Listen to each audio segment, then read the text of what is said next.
Hey everyone, I want to first thank everyone for attending our event tonight. My name is Caitlin and I am the current president of the Law and Society Honor Society. We as an organization work toward creating opportunities outside of conventional classrooms to facilitate the development of well-rounded leaders and also individuals in general. Some of the events we've done so far are a clothing and food drive for the homeless that took place in the later part of last year. And then recently we've been spearheading a LSAT tutoring program. So that's been led primarily by Georgia Scusa, which I'll introduce all of our board members, but she's here today as well. Um, so Meredith is our vice president this year. She's on the call. We have Georgia Scusa, our treasurer and exchequer. Dylan Berry is our clerk and historian. And then Leslie, whose event it is today, is our student mentor and tutor. And I will hand it over to her to introduce our speaker. Hi, everyone. Thank you guys for being here. Before we start, just a few things. A reminder, this is being recorded and will be put on the YouTube. And if everyone could turn on their cameras, we would really appreciate it, and just stay muted during the conversation unless you have any questions and we can answer those. I'm excited to introduce you to Kathi Tillman and Joanna Rodriguez, and they'll be talking a bit about mental health in the immigrant community and specifically their nonprofit La Puerta Abierta. Thank you. We're going to talk very peripherally about La Protabierta because I think what we do at LPA and what we're talking about tonight have cross relevance. So this isn't so much about the work of LPA, but more about why we do the work and what that means in the larger community. So thank you so much for having us here. Joanna is, and you could probably introduce yourself, but I'll start. So Joanna was actually a graduate intern with us about 5 years ago, I guess now, 6 years ago. It was a long time ago, but anyway, and has stayed on as a volunteer all these years and participating in our work in different capacities, and is now a member of our board of directors.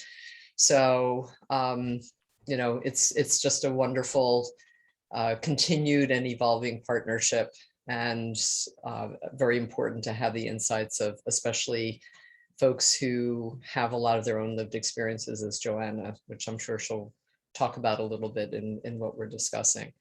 So I think just to give you a little bit of a background and context in terms of the work of La Puerta Abierta and why we localized it to the Philadelphia community after many years of being more internationally based as a part of a training collaboration. I am a social worker and family therapist. Joanne is also a social worker. We, both of us, have done a lot of different community-based mental health support work, including what we refer to in LPA as therapeutic space making. We have seen over the years that a lot of folks that come for support, especially now during the very tumultuous times that we're in, don't necessarily know what they're looking for and don't necessarily understand why taking care of your emotional health is as important as taking care of your physical health, because they go hand in hand, as most of us know. So one of the driving principles of LPA is, first of all, we provide, just to give you our mission statement, we provide access to mental health services and supports through training, collaboration, and service. And we are committed to providing our services pro bono to the uninsured and uninsurable members of the immigrant community. So everybody at LPA is Spanish speaking, bicultural, bilingual, because our services are 99% of the time provided in Spanish. And we really value our presence in the community because Access to care is huge, especially now, as services are really starting to diminish rather than increase. And also as we know, with many immigrant community members, there's also a lot of vulnerability.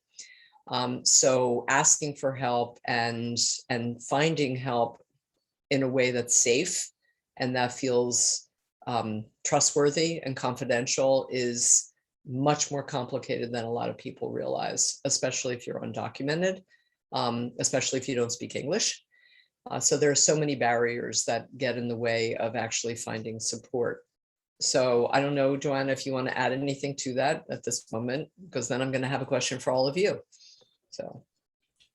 No, I think part of what is really important about La Puerta Abierta, the way that it functions, is that it's very much, while we do provide clinical services, we don't necessarily follow typical clinical styles as as a lot of the way a lot of other offices and agencies work, because a lot of clinical services out there are not tailored to different kinds of communities, right? So at La Puerta Abierta, we're very much about we're very individual focused. What does that individual need? And that can be very difficult for a lot of people, especially when we're training our master's level interns, because you're not necessarily training in one specific style or with one specific type of issue. But that's kind of the way we have to function. But no, Kathi, I think you can ask your question. Pose your question. So just to piggyback on what Joanna said, and this is going to evolve into the question that I have for all of you. When folks look for support, they don't always know what they're asking for, as I said before. And when they come to LPA, when they are referred, we get referrals from about 200 different providers across the region. They're usually people who are more newly arrived from other countries or reunited after being separated. So you might have mixed status families where there are US born children here, but siblings that came across the border to reunite with their family. And so there's this real mishmash of dynamics within the families. And even when folks come individually for services and supports, whether they're youth or adults, a lot of times it's more than I'm not feeling happy or I'm feeling depressed or I'm feeling anxious. It's oftentimes a lot of other stressors that come with their request for emotional support or therapeutic support. And so it's messy and it's complicated. And like Joanna said, we pride ourselves on being really flexible and attentive to what it is that people say to us when they come. We don't make assumptions, and we don't have one specific model of care, and then trying to squeeze people into that particular approach to doing this work or methodology, as a lot of providers are required to do in the mental health support system. So my question to all of you is, what are you hoping to learn or understand differently or in an improved way by being here this evening? What are some of the interests or curiosities that you might be bringing to the table? And I'll keep an eye on the chat if people prefer chatting it in. But Michelle, I see you're ready to go. For me, I would want to know a little bit more of how to talk about this in your family as Latina. Like, I feel like mental issues are very seen down upon. So I kind of want to know, sometimes communicating that with your parents, because I feel like sometimes, yeah, you can communicate with your parents, and for your parents, what they will say will be rezale a Dios, or oh, why are you stressed? That's nothing. We're working for you to have this future, this, and that.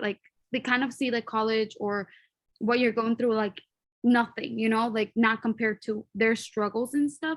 So I would want to know how can you communicate with your parents certain stuff, And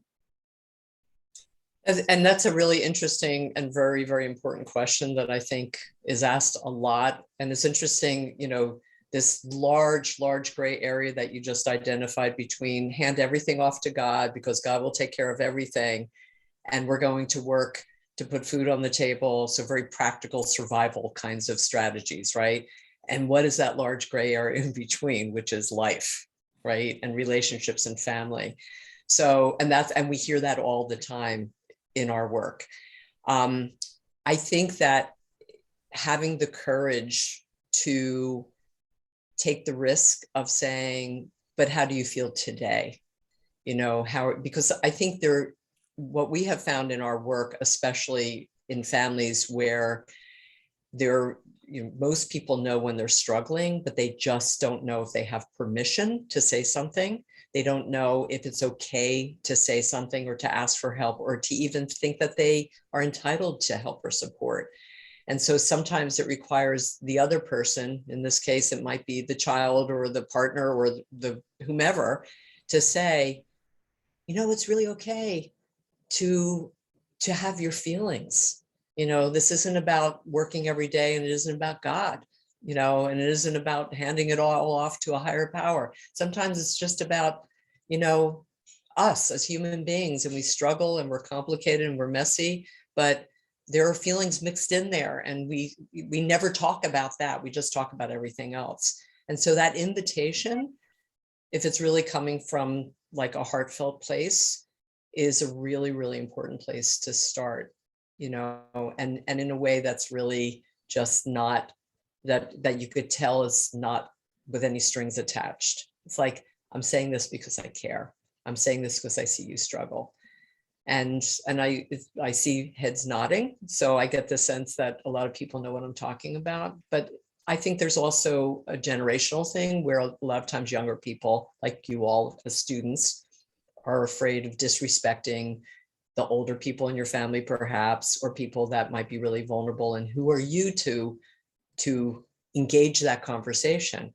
You are a loving, caring member of this family. That's who you are. Or you are a very loving and caring friend who recognizes that somebody is struggling.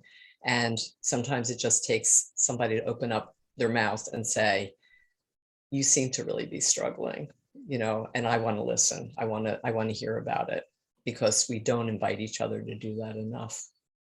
Does that make sense, Michelle? Yeah. So I think I could have prefaced this by saying, I guess, a little bit more about myself. So my parents are both from Mexico. I was born here. I'm so sorry about my dog. I was born in Westchester. I grew up local here. I am a social worker functioning as a program coordinator at Christiana Care in the Office of Health Equity. And that's to say, my mom is one of 9 and my dad is one of 12 that we know of. And I am one of over 50 cousins.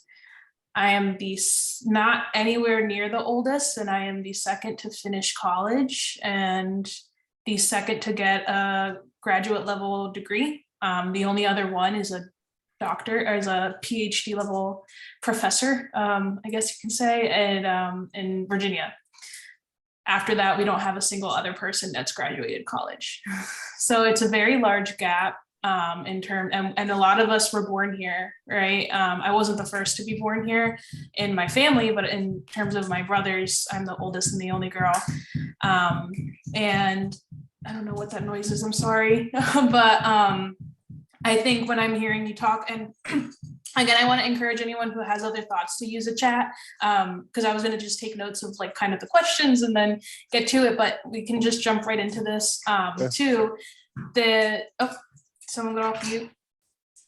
Joanna, I've had the pleasure and honor of having many Latin ex-students in my program.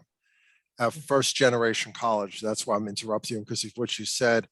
And I've seen them have extra pressure put on them by their family members, because they're the ones that the parents are maybe working, you know, construction jobs or, you know, really hard jobs, and putting a lot on the child, saying, you're our, you know, our shining hope. You're going to be the doctor. You're going to be the lawyer. You're going to be the professional. I've seen a lot of pressure that way. And also I've seen pressure, especially since he who should not be mentioned became president, that representing almost you're representing not you or your family, but almost the entire Latinx community, that you have to prove something to other people in light of what's been said about the community. Mhm. So I want to know how you've addressed those two stressors. Yeah, and I think definitely I've added that to the list. I think that that's a big thing to talk about too. But first, before we steer off too much, I did want to acknowledge Michelle's piece of the question of how do we talk about that. And the first thing I hear, or the first thing I think is, oftentimes it is us to us as the children to have these difficult conversations that oftentimes in other families are held by the parents, right? Oftentimes we have families or friends whose families kind of have normal relationships where parents are the ones kind of encouraging this emotional language development and talking about our feelings and teaching us how to do that. And oftentimes as children of immigrants, we have to show our parents how to do that, or we feel like we have to. And oftentimes this kind of goes hand in hand with the other responsibilities that we've had as children. And that includes, you know, that pressure of being first gen students, or even one of the first to be going to college, because it seems like we're all knowing.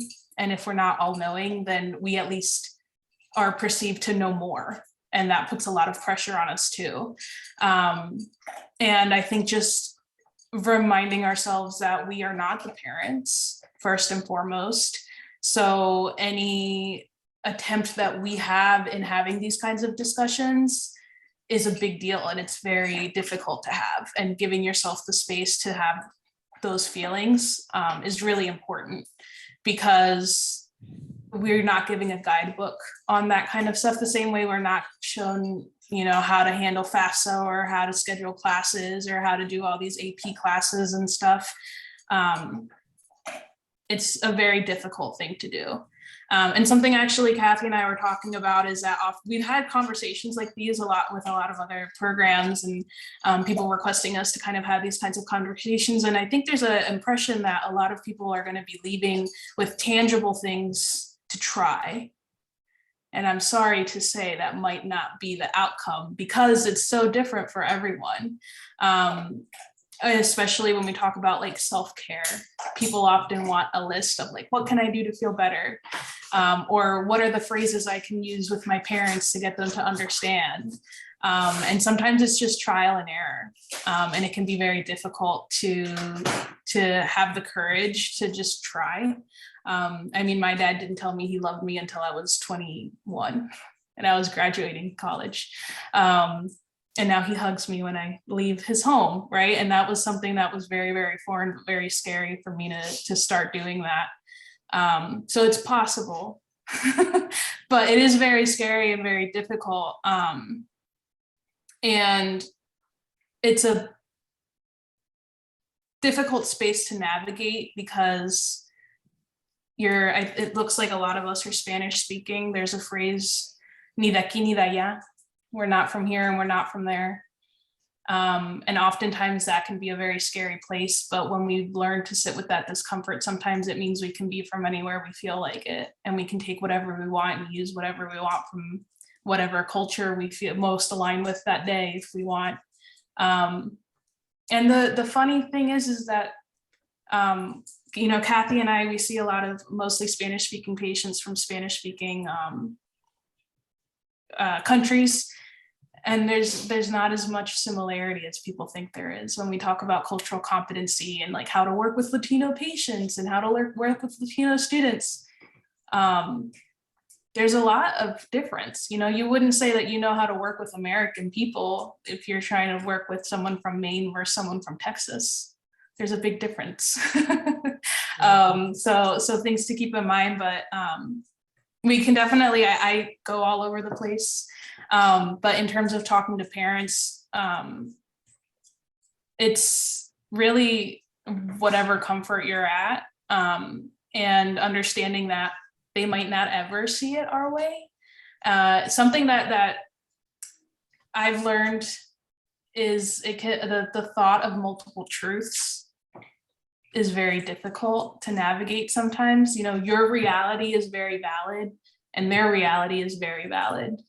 And they might be completely different realities. But when we get so caught up in trying to correct one another or force each other to live the way that we need to live, it's very stressful, and there's not going to be a good turnout. And kind of starting to consider like, okay, there's nothing, they don't see anything wrong with the way that they live, but that's not the way I live. And if it works for them, it works for them. And that sounds kind of very cliche, or it seems very simple, but accepting that can be very difficult. And in terms of like pressure and stuff, I think at the end of the day, we also put a lot of pressure on ourselves. I think something that Kathi and I, and we're not going to get too deep into that tonight, but when we talk about multicultural students, whatever that means, we often talk about how when we're looking at diagnosis, those diagnoses might not apply to us because that diagnosis doesn't exist in our culture. Or it might be something similar, but might be labeled something different.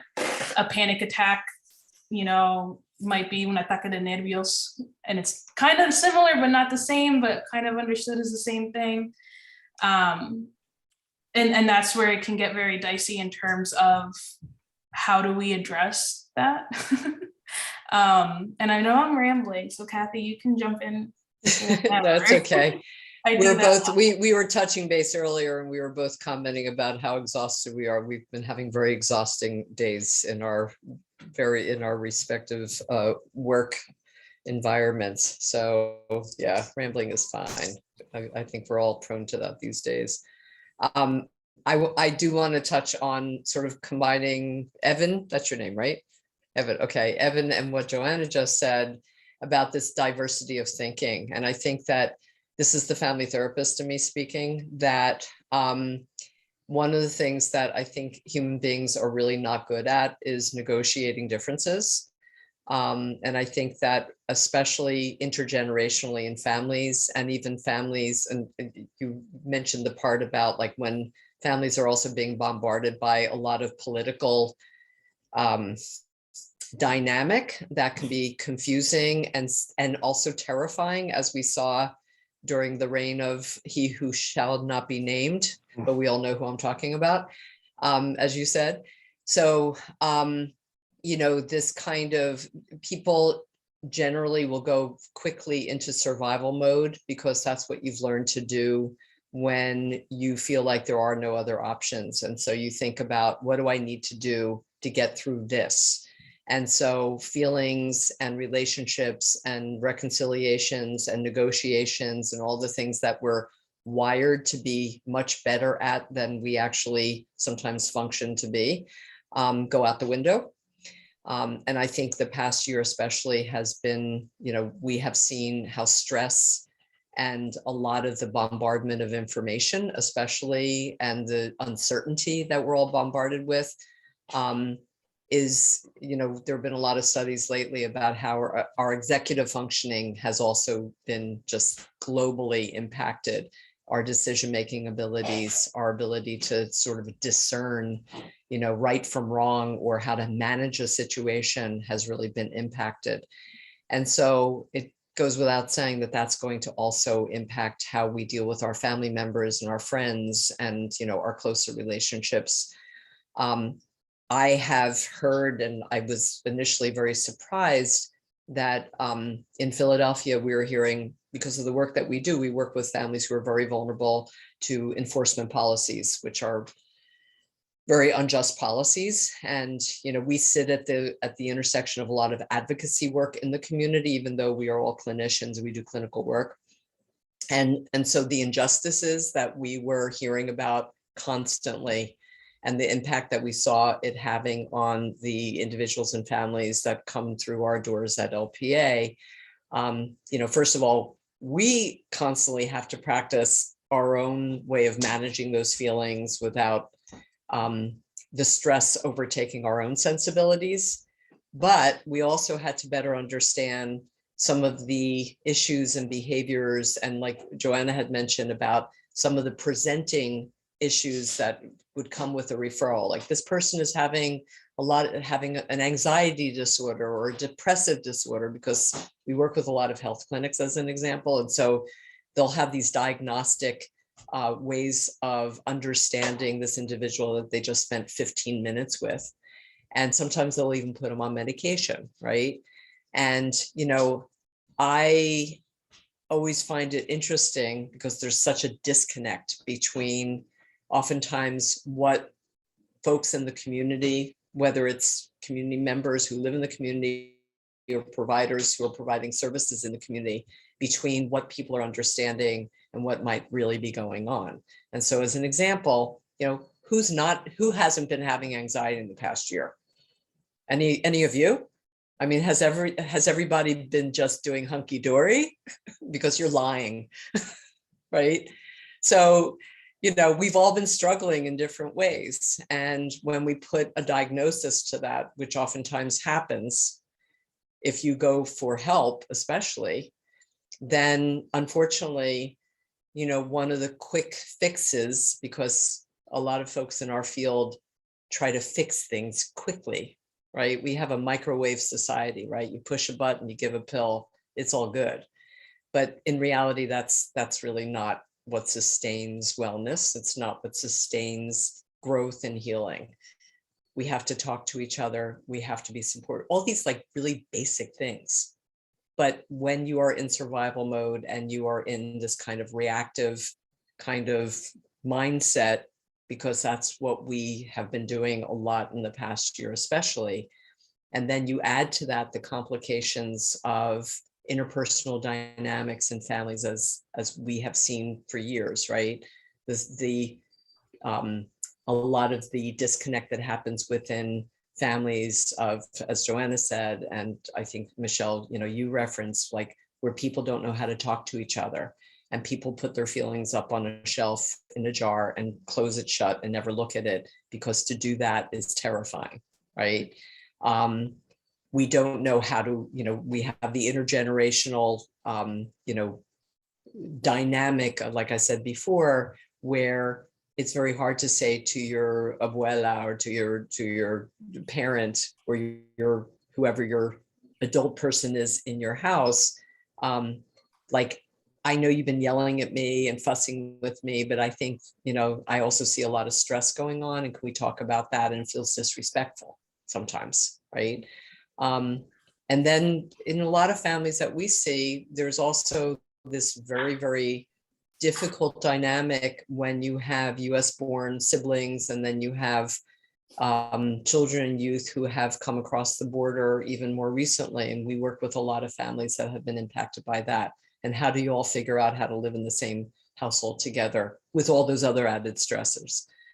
So what do we do, right? Yeah. Well, at the core of this is we have to learn how to have a conversation with each other, and to do it in a way that's not an argument and not a fight, but a dialogue. And we have to all, go ahead. No, I think something I wanted to, before we steer, like, since Kathi had just mentioned it too, is understanding, especially in immigrant households, that oftentimes the parents were in survival mode, right? There's a reason why they're here. Oftentimes we're coming because, like, personally, my parents are from a farm. My grandma to this day still doesn't have plumbing. That's by choice at this point though. But we often, when we are in situations where we are in danger, right? We are hungry, we don't have a safe place to stay in, we don't feel safe in our communities. When we finally are safe, sometimes we don't know that we're not in danger anymore. And especially with our immigrant parents and the families that we see, there has never been a time to catch our breath. And sometimes our especially I say the parents or the caregivers, they don't realize that, you know, they've made it, you know, they're kind of stable now, they're putting food on the table, they have jobs, they're bringing money in, but they're still stuck in survival mode because they just haven't been able to process the things that have happened, and they might not even realize it, right? So as children, when we're growing up and reaping the benefits, right, of all that hard work, we don't necessarily feel the same level of pressure and the same level of stress. And sometimes it's as simple as realizing, like, they don't know that they've survived, and that things are okay now. And with a lot of parents, it seems like we have a lot of Spanish speakers. I think I already said that, but you know, they always talk about like, well, that's why I came up north. Queríamos venir al norte, you know, we're here to work. And it's almost like they have to now prove themselves to their communities as well, because we have, as much as we might not talk and as much as we hold our feelings in, we are often very proud of our heritage and proud of our background. And I've never personally met a lazy Mexican, but for some reason that's a stereotype. And oftentimes, especially the older men feel like who do work in things like construction. My dad's a construction worker also. It's a lot of pride. You know, they're very proud of the work that they do. They might go out of their way to do more work than they need to do. And they come home late and they're not interacting with their family because they feel like that's something that they have to do. They're here to work and they're here to prove themselves that they're functional, contributing members of society. But that has a lot of implications on your family and on yourself. So that's just kind of a piece I wanted to throw in there, you know, especially when we're talking about how to talk to one another. I think oftentimes we do have to expect parents to parent at one point. Eventually our parents do have to realize that like even though we know the language and we know the language better than them at some points, they've been here for a long time too. They kind of know the situation. They know what the deal is you know, now. But just kind of taking a step back and realizing like, they might not feel as safe as I do. And you might not be able to change that for them, but at least that kind of gives us perspective on their reactions and the things that they say, you know what I mean? And that's not in their behavior, you know, things that happen to us oftentimes are not our fault, but it is our responsibility to handle those situations and handle ourselves and our feelings. So our parents might have a very good explanation for why they're telling us the things that they're telling us or speaking to us the way they're speaking to us. It's a very, you know, a lot of trauma. But to us, we have the choice to continue that, you know, and to take that in or just to understand that and kind of separate ourselves from that.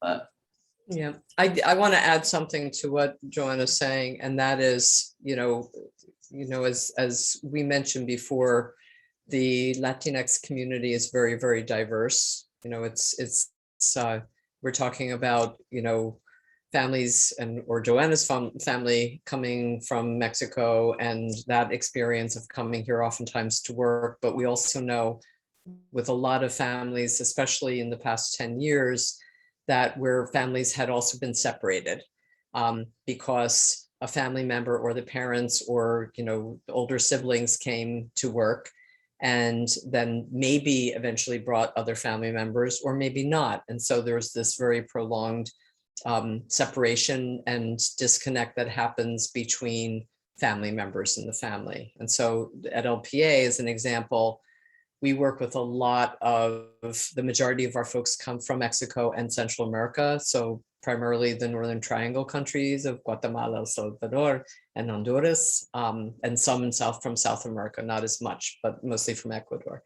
And many of the families will say, or the individuals, including the unaccompanied minor youth that we work with, will say that they came here for a better life, as Joanna was describing, came here to work, to get an education, came here to send money to my family so they can go to school and have things that we haven't had for generations. What we also learn as we dig deeper into some of the stories is that there are also a lot of stories about interpersonal violence. There's a lot of stories about community violence, a lot of sexual trauma and other kinds of trauma. And it's not until we actually establish that relationship and that conversation that those things emerge. And so I would guess that, you know, this is true in all families, you know. So again, Michelle, you know, I'm glad you brought up that sort of general question about, you know, how do we have these conversations? I think it also should be noted that sometimes, especially with the elders and families, the conversations are very, very difficult because they don't want to rip off that Band-Aid that they think has been healing them from the things they have not talked about. But in reality, when we carry those very painful stories and memories, we say in our work, it comes out sideways. It manifests in so many other things that aren't necessarily the greatest ways of manifesting.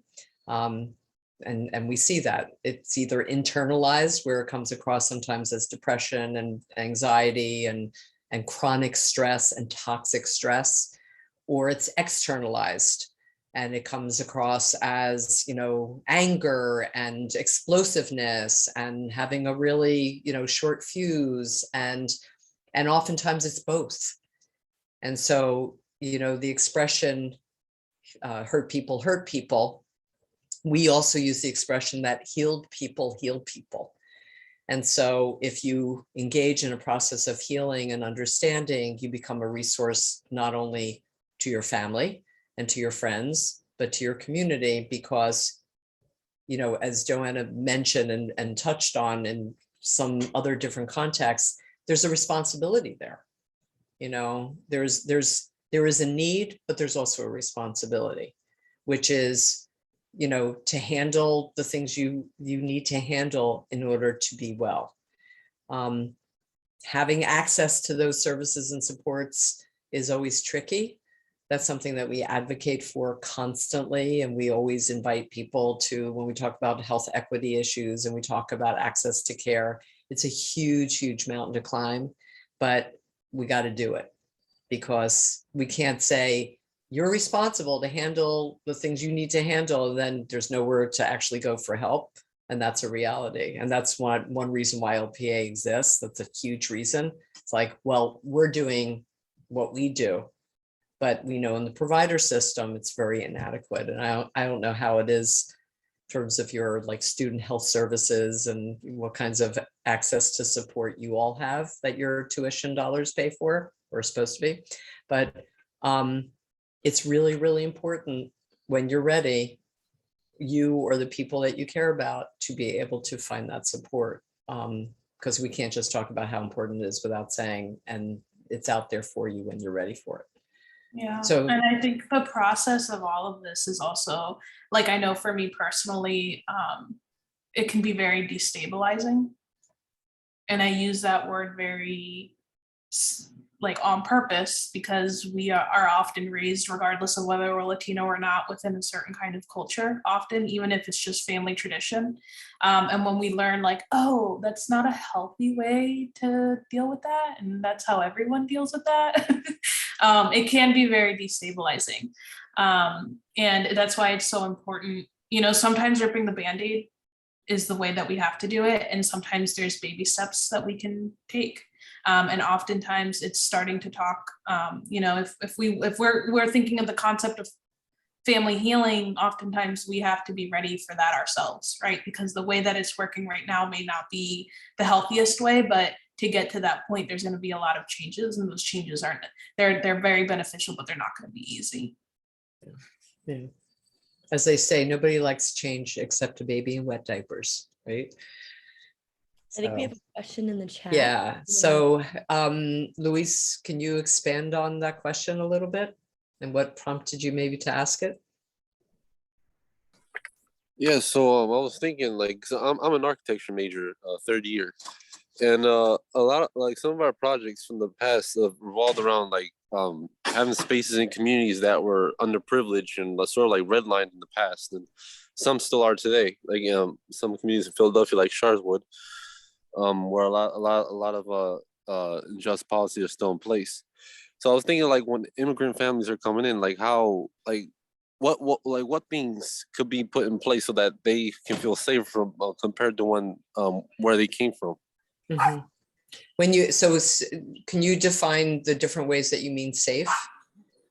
Like safe from crime, safe from being cracked down upon from organizations like ICE and things along those lines. Yeah, that's a really, really good question, and probably a lot of people ask that all the time. How can we make these environments safer? I think that first of all, oftentimes what we see is that oftentimes families will if they've been around long enough to meet other families in the immigrant community, there's a lot of informal systems of communication, and also having each other's backs, where people know some of the areas to live in where, to give an example, violence and crime and things like that. I think that just generally that's really hard to tackle, as we see with the escalation of violence. And to be really honest with you, to dig deeper into that, the answer to that question, I really believe that there's been an escalation in violence and gun violence, especially because the level of stress and the level of explosiveness in terms of anger and reactivity as opposed to proactivity is higher than for many, many years.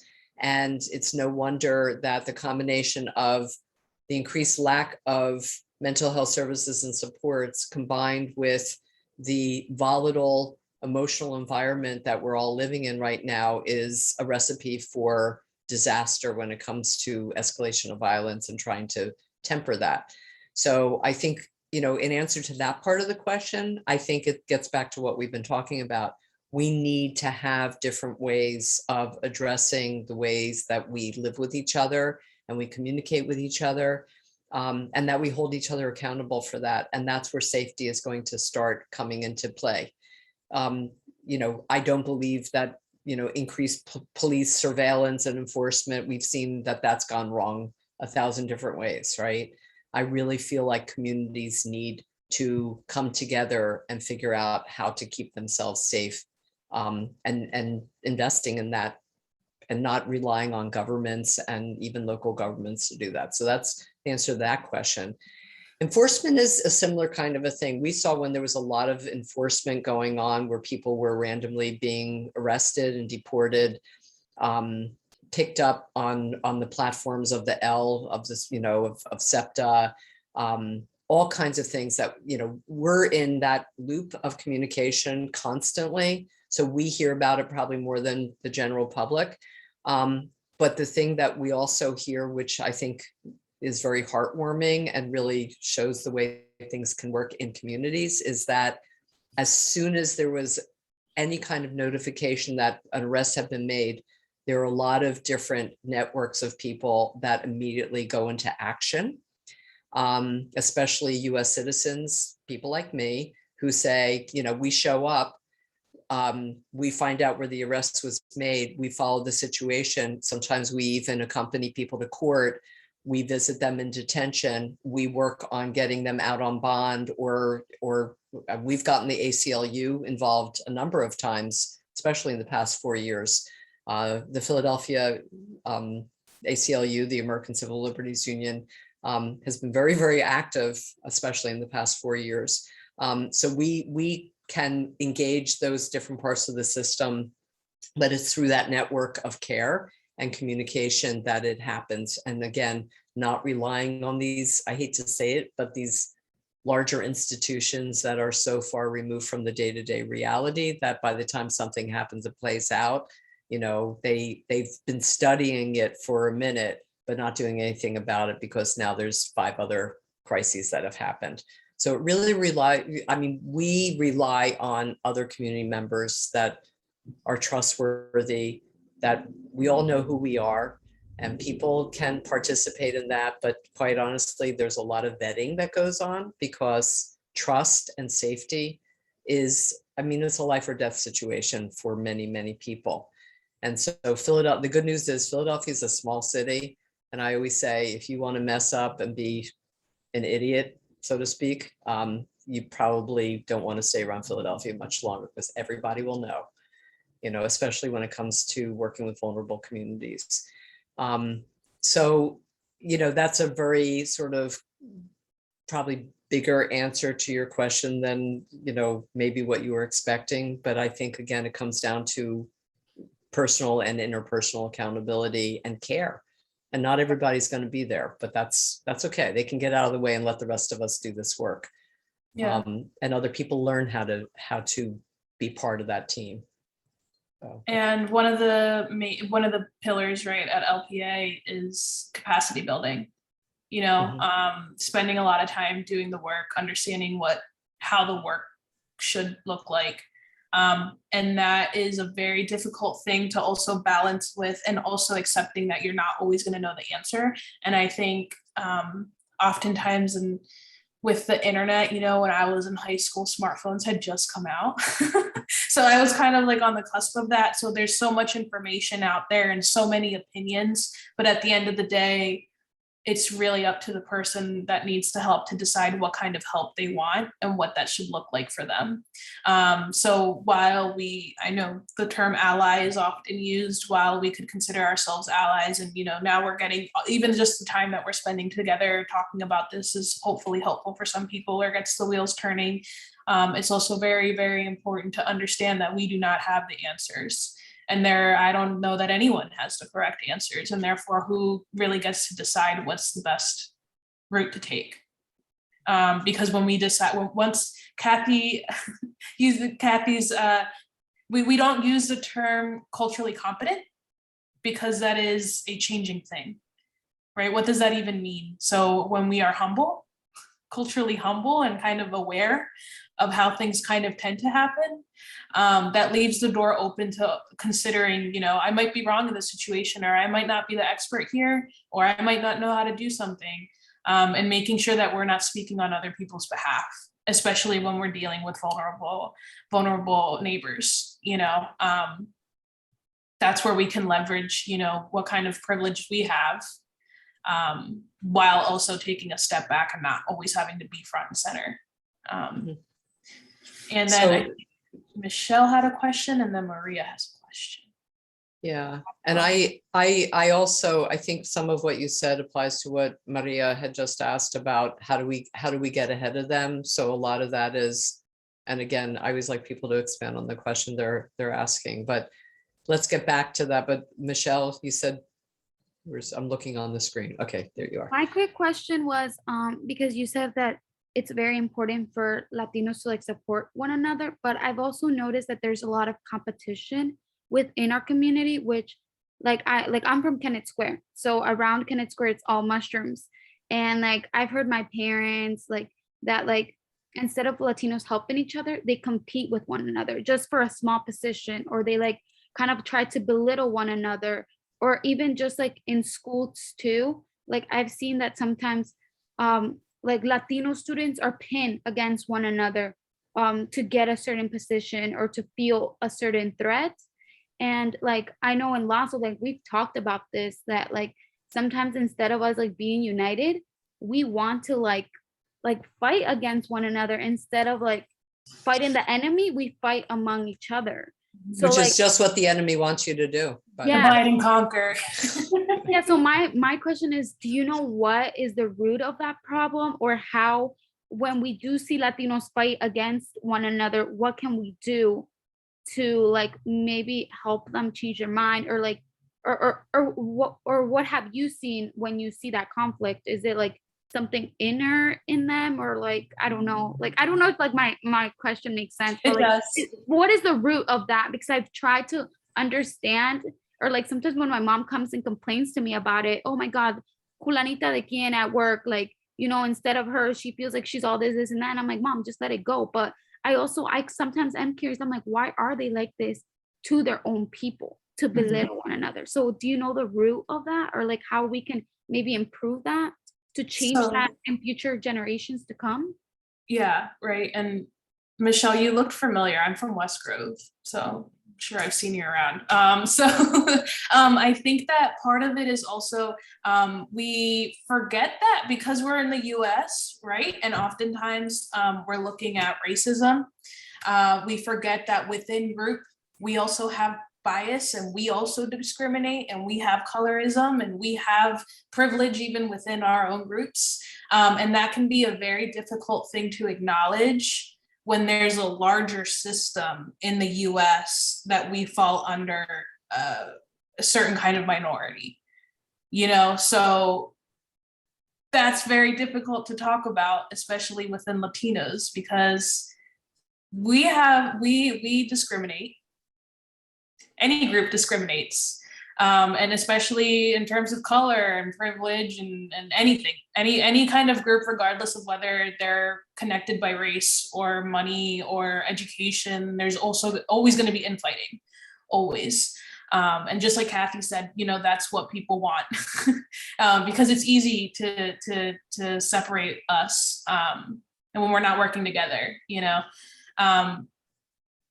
it's a very complicated situation. And I think I'm going to let Kathi elaborate, but I think oftentimes we are looking at these very large problems. And while, yes, we can contribute to the solution, sometimes it's important to recognize where our ability ends, right? And we might not be able to solve the world's problem, but things can end with us. You know, Yeah. and that can be very heavy, and like that's a lot of responsibility too. Because we can just fold our hands and say, well, it's too big of a problem for me to do anything about it. But learning kind of where our responsibility ends is also very important, because we can hold ourselves to that standard. I will add, so we're talking about how do the surrounding structures of things like, you know, all the isms, not only the racism and xenophobia, but also the competition for resources and the issues of entitlement. You know, I think that one of the things that happens, especially as we are bombarded with a lot of anti-immigration rhetoric in this country, is that immigrants themselves, and, you know, immigrants, whether they're folks that have come here or first gen or people that live in immigrant families, that, you know, that identity as an immigrant already puts some people in this feeling that they have to claw their way out and rise to the top in order to survive and be okay. Because that's the kind of mentality that I think, unfortunately, a lot of it's like a socially constructed mentality, if you think about it. Kathi, you've used the term scarcity model before. Yeah.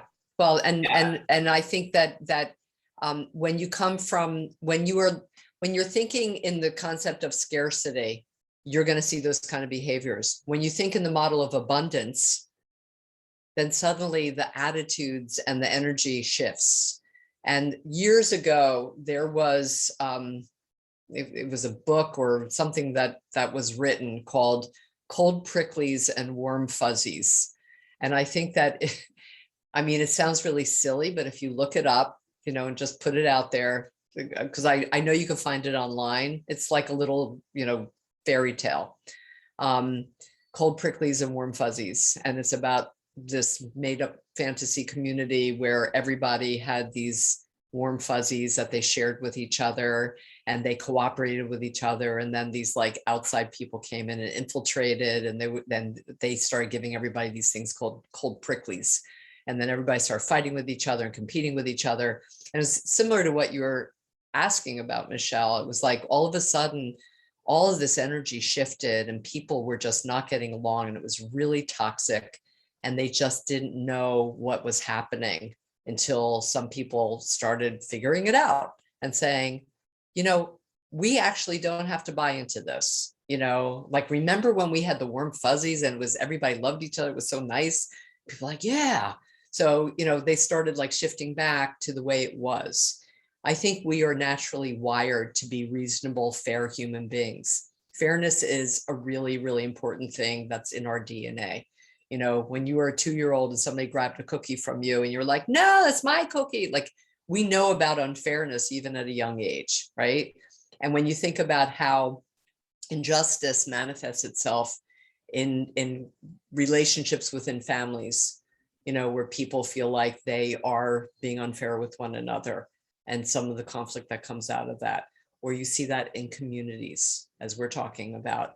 You see that, you know, in ways that are being driven also by a lot of, you know, political structures and other bureaucratic structures that perpetuate inequity and perpetuate unfairness and perpetuate injustice. People are going to start to claw each other's eyeballs out and fight with each other because you're trying to just survive what feels generally impossible. shifting that mindset. And when you said, your response, Michelle, when you said to your mother or aunt or whoever it was, like, just let it go. Like, don't worry about it. That's coming. You may not have thought about it this way, but it was coming from this place of like, it's not that important. It's not important enough to create so many bigger problems. But to that other person at that moment, it was important enough, even though it was probably pretty petty, right? Because when you are in this kind of mindset, nothing is petty, everything is important until you can take a step back and sort of kind of reevaluate it. It's like, is it actually that important for me to like, dissolve a relationship with somebody or create a conflicted relationship or have this really not good energy within our workplace or our community? And that's what starts happening. So it takes people like you, Michelle, and others to say, like, this is not okay. And to take a step back and slow it down and rethink, is this the kind of internal culture that you want in your family or in the workplace or even in your community? So I want to. You already covered my question, so don't worry. Okay. Don't worry about my question in the chat because you pretty much just covered it. But I do have another one. Okay. Unless someone else wanted to jump in. I was just going to ask, like, in terms of like younger members of the Latinx community, like my brother he has a Hispanic background, so his dad's from Spain. And so my nephew is from Spain and he lives like in the South. So he goes to like a predominantly white elementary school, and like he gets a lot of questions that he doesn't really know how to answer, like from he's 8. So like I almost feel like I'm not always in the position to like explain those things to him, and I always like wonder like just quite how to explain like his identity and like whether or not he should even be held responsible for like answering like questions like, oh well, like if they like people will ask, if everyone asks if he's from Mexico, like they all just think that he's from Mexico, and like, or they'll ask, like they'll try to speak Spanish to him, he doesn't speak Spanish, just like hard things like that kids don't quite understand.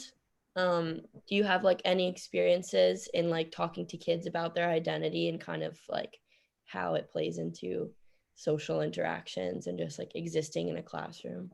So I feel like this is very much closely related to the concept of like when we're looking at minorities, right? There's like a spokesperson, and oftentimes when you're the only person of color, or the minority, regardless of what kind of group, when you're the minority in a group, you're oftentimes automatically labeled as the spokesperson, and that puts a lot of pressure, like, because you oftentimes, I'm sure he's being treated wrong or said wrong things, but at the same time, how do you tell an 8-year-old, well, that's not your responsibility to educate these people? Yeah, and I think oftentimes there's no way to control what's happening at school. And what is almost more valuable is the support that people get when they're at home. Right. And that's kind of something when we talk about, even with our clients over and our neighbors over at LPA. I don't like clients, we don't charge pro bono, but our neighbors, I prefer the term neighbors at LPA, is that we're not always going to be able to protect people. We're not always going to be able to protect our parents or ourselves or our family members. But what we can do is really build a strong foundation of support, so that can be felt when they come home, because there's nothing worse than feeling scared or threatened or in danger outside of your home, and then coming in your home and feeling like you can't talk about it either. Right. So sometimes I'll let Kathi answer, but like, I think before we look at, what should he say? And it sounds like you're doing it, making sure that foundation of support that's built is almost more valuable sometimes than an intervention at the time. Yeah. Well, yeah, identity is, especially with a young child, is ever evolving. But I think the context of how that identity is being formed, as Joanna said, in the safety, hopefully, of a loving and supportive home environment or social environment where there's a sense of acceptance of however he's identifying himself that then allows him to stand up to some of the other sort of noise around him of, you know, asking questions and having expectations, and to be able to say, yeah, whatever, you know, I know who I am. And that's the important thing, you know, and being also understanding that not everybody, not everybody's going to be nice about how they behave, and not everybody's going to be understanding. And you start to learn even at 8 years old, and certainly, you know, at any age, hopefully, to pick and choose relationships that are going to be healthy and supportive, as opposed to dismissive and toxic, which none of us need. So, and sometimes we do have to just make those choices. So there's so much to talk about in a session like this. And We do have one last question. Hopefully, Caitlin, that was. Yeah. This is what I mean by, like, sometimes there's not tangible, like. Yeah, well, I also knew that there's not like very much like a black and white or solid answer to that, but it was really helpful to hear your perspectives, because as like the white aunt, I'm like, well, I don't want to, like, you know, give him my answer and not have it be very useful, because I don't experience the things that he experiences. Right. But like, he'll come home and be like, oh, well, they asked me, like, when I tell them I'm proud that my family's from Spain, they'll be like, oh, so why are you here now? And I'm like, well, he's 8. He shouldn't really have to explain that. He doesn't know how to explain that, and that's okay. So. And he can give a response like, I'm here because I'm not over there. Yeah, and just be done with it. Yeah, and but you ask them why they were born here. Why were you born here? Yeah, and I think sometimes there's a lot of value. I think something that we feel very strongly about at LPA is we're not always going to have the answers, but we'll sit with you. Yeah, and help you figure it out. Yeah, help you figure it out. But Maria, I think your hand was up. No, my question was just like more of a suggestion to Caitlin. I've worked with like younger kids, well, mostly family members that come from Ecuador, and it's really hard for them to adjust, especially because like a language barrier. So that's a little different than your brother. But I want to offer a different perspective in terms of like, I would actually speak to him about his culture and like probably kind of give a almost like a reason, and of course in like simple terms of why his classmates may think that or say things. And I think just educating him on his actual culture, if he feels like it's part of his identity, like depending on how your family is about the culture, I think just by allowing him to kind of be part of the conversation, not you, because I feel like also if you don't speak to him and you kind of hide different things, it kind of, he'll become almost like too different, like he'll be a certain way at home and then a certain way at school. Because I've definitely seen that happen with my cousins. If you kind of just shut them out and hide like the bad things from them. Thank you. Just a different perspective. No, that's a really good point as well. Thank you. So we're actually starting to run out of time. Is there any last quick questions anyone wants to ask? Perfect. Is there anything you guys want to add? Joanna and Kathi? Michelle has her hand up. I don't see it. Michelle, do you have a question? Yeah, I kind of want to ask about two questions actually. One, as a professional woman, or that you have seen professional women that are Latinas that are trying to be something in this world, is there like any advice that you would give us? I guess like mentally, I guess like also like with cultural advice. And my other question was how to break away from machismo or to deal with that in our culture. Because I've been seeing that also sometimes that, you know, or family too, that like at a certain age, they do wanting to get married or be this or this and that. So I don't know if you have any advice as well for that. I think the first one is so I work in Christian at the largest hospital in the state of Delaware, largest hospital system. I'm lucky that I work in the Office of Health Equity. So our office is very different than the rest of the hospital and like the clinical stuff, but I've definitely worked, especially in the city, in places that are not safe really for me to be in. which is why I am no longer in Pennsylvania. But I think first and foremost is that we belong wherever we want to belong. And a lot of people don't like that. And I think structurally, even when we look at the structure of college, we're not meant to be there. Those institutions were not created to support people like us. There's a lot of changes. Obviously, there's a lot of supports put in place to kind of like navigate that for us now, but really the essence of it, oftentimes these institutions were not created for us to be in them. And just really understanding that and deciding whether we want to be there or not is our choice. But we might not always make the big change we think we're going to, but at the end of the day, like your sanity and your peace and your reality really just exists in your mind, right? And that's such a precious thing to know that you have a lot more control over at least your feelings and your perspectives and your values than if the outside forces are kind of influencing you with. But it's not easy. I wouldn't say that it's ever easier.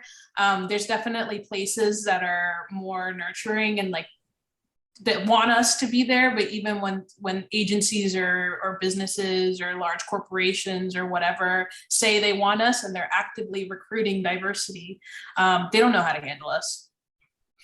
Because again, even if we have people that look like us in power, in positions of power or leadership, they might not have the same background as us. So what does that even mean? But I think it's important to, I think that something that I hold very close to me is that concept, right, of like multiple truths. Like my reality is valid and your reality is valid, but I'm going to choose to live in my world. And that can be very difficult to do. And sometimes that directly contradicts a lot of things that we grew up with, or like the people that we're with, or the environment that we're currently in. But at the end of the day, like you're responsible for yourself, right? And you're responsible for taking care of yourself. And we're kind of at an age in college where we get to decide, am I going to like acknowledge that trauma has happened to me and it will continue to happen, but at what point am I going to navigate that? You know, because other people it's kind of like when we talk about substance use, when someone gets sober, sometimes there's someone that wants them to relapse because they're used to that dynamic. And unfortunately, when we're in immigrant families and we're kind of changing our narrative and our lifestyle, it can be disoriented, not just to ourselves, but to everyone around us. And that's a risk that we have to be willing to take, and a weight that we kind of have to, you know, we have to figure that out. But in terms of machismo, I think that it's a big thing. That's a whole nother presentation. Yeah. So. But we can only influence so much. And I think that's something to keep in mind too. And I'm not saying that means that we just have to deal with it, but if you have a certain amount of energy in your day, what are you going to expand that energy on?